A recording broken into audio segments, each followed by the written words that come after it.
Hello everyone, Scott here with a spoiler-free review on Superhot, the time-manipulating FPS killing simulator from the Superhot team. As always, my reviews are done in the good, the bad, and the ugly format.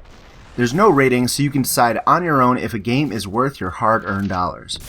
Now before I start, I'm going to warn you, be prepared for that annoyingly catchy phrase, Superhot, Superhot, to be stuck in your head for a few days after playing. And now I have removed most of the Superhots for your sanity as well as mine, but I'm warning you, it will happen. I've also consolidated levels to keep the gameplay spoiler free.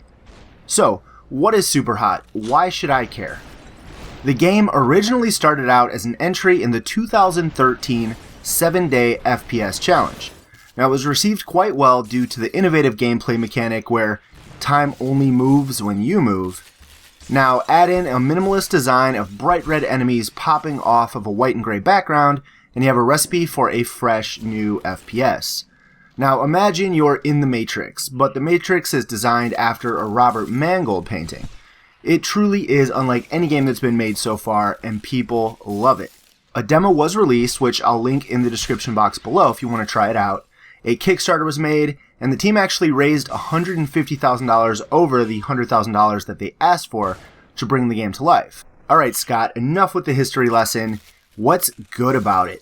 To start off, the time moving only when you move mechanic is very innovative and fun. It's definitely one of the most original games I've seen in years, and there is a small tutorial that will get you on track to be a red guy killing machine in no time. The mechanics are easy to pick up, but it does take a bit of time to master.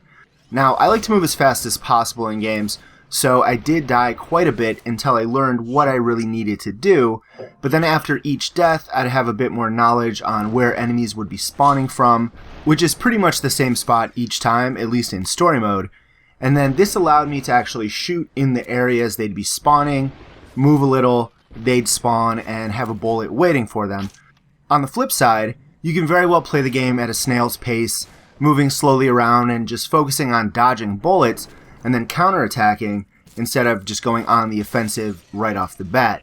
The levels did increase gradually to become much harder, and don't even get me started on elevator pitch where you're standing in an elevator, there are 3 armed red guys in there with you, all pointing guns, and then lo and behold, the elevator door pops open, you have 2 shotgun-wielding enemies waiting for you, and needless to say, it took me a little bit of time.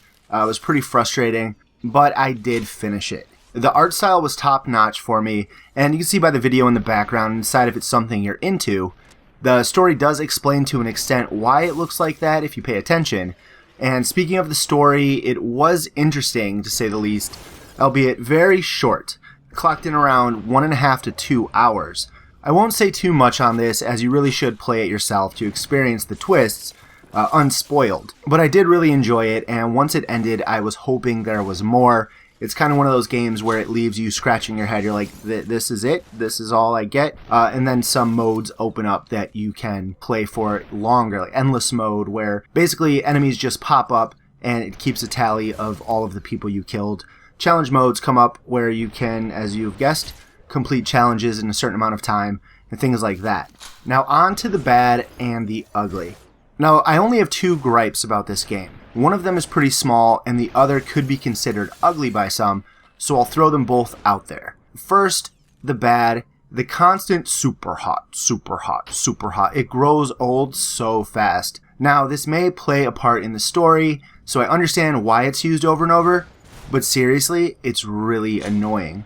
And then finally, I would consider this bad, but I know ugly. This is the #1 thing that's being talked about right now in the Steam community forum for the game. It's the price. $25 for a 2-hour story is definitely going to turn a lot of people off initially. If it was priced at $15, I don't think anybody would, bat an eyelash. Very innovative, great game mechanics, excellent art style.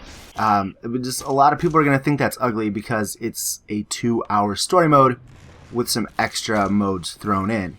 Now, I did receive a review copy for free, so I can't speak for someone buying the game, but as far as the almighty cost versus value debate that goes on all the time, I think I would have been mildly disappointed had I shelled out the money to buy it, But with that said, I did find the finished product quite fun, so it's mildly hard for me to determine where I stand on it.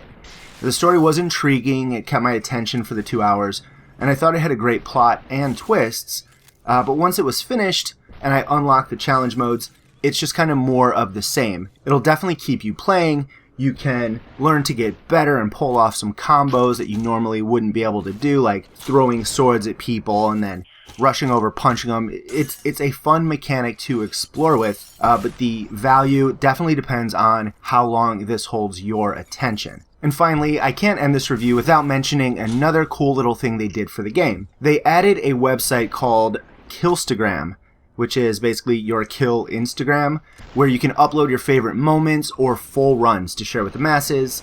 Now, it doesn't add replayability, but it is very fun watching yourself use a katana, stop time, slash, cut off a head. It's fun. It's fun to watch. It's a nice little added touch. Now, I do think that if there was more to the game, if it was more than just a 2-hour story or map maker, user-generated content, something like that, I wouldn't have a single complaint about the game besides the super hot. It's been stuck in my head. That is the only real gripe I have about the game.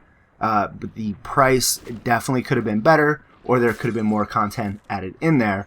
Now, with that said, I can honestly suggest this game. If you're scared off by the price, make sure you at least pick it up when it's on sale.